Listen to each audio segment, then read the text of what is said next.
everybody, welcome back, welcome back.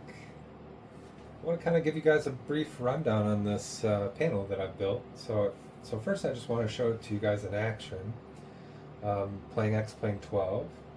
And then we'll kind of go with a brief overview of it. I've covered a number of the pieces that I built to put this together in other videos, so I'll make sure there's links in the description to those. I'll have links in the description to all the project files for 3D printing.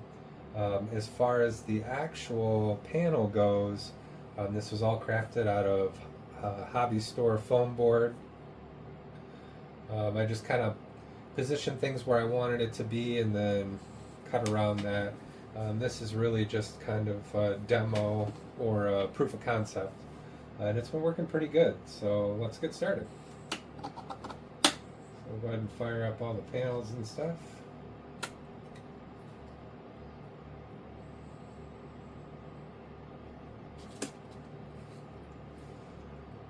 Alright.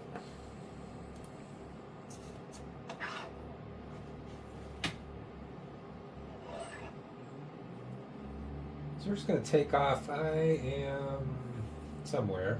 I believe I might be in Tennessee at the moment.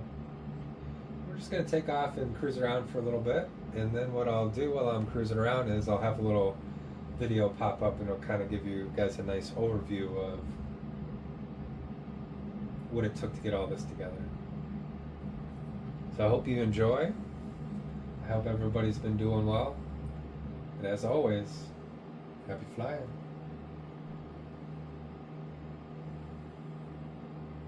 Back.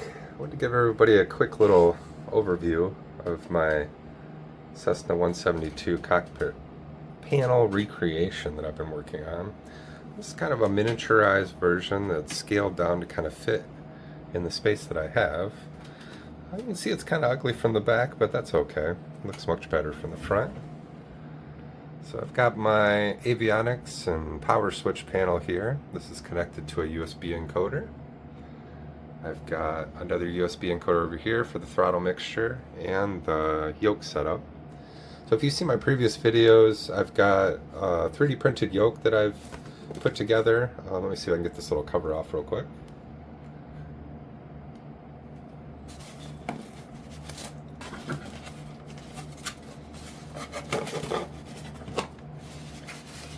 So that was just for the yoke. Originally it was kind of a cover slash stand so I could set some tablets on it in preparation for this panel build out.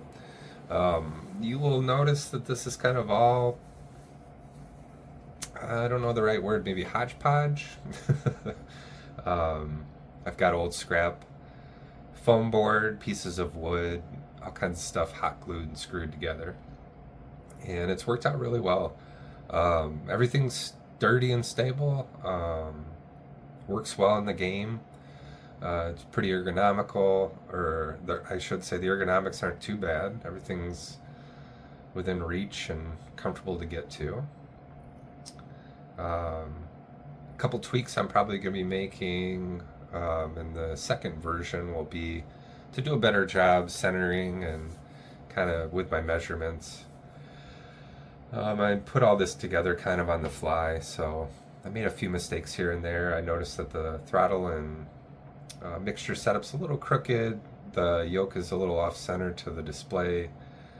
But overall, I've been pretty happy with how it works, the immersion it allows in the game, and I've just been, I'm not gonna lie, I'm kind of impressed with myself for getting it all put together pretty quickly. I started this, at least I started printing the yoke in October, and it's just now into almost Christmas, and I'm able to kind of putz around and fly with this thing. So let's back up a little bit. I'll kind of go over things. So we've got the power and avionics panel here, wired that all up into a USB encoder, made for a very quick and easy assembly and getting that up and running. Same goes for the yoke and the throttle mixture. I'm utilizing slide potentiometers and another USB encoder. If we flip this around to the front, so you can see that, This is all just foam board. I built a little caddy for inserting the tablets. You can see this is Ready Board. It's made here in Michigan, I believe in Wyoming. Great company. I mean, if you've got kids that need to do projects for school and you've got even projects for yourself, I highly recommend using this for prototyping. It's pretty strong. I've used it for all kinds of different stuff. This is what I've built my entire enclosure around my sim with, and I've built shelves and mock-ups and all kinds of different stuff. Like I said, it's strong, it's sturdy, you can layer it. It's easy to work with.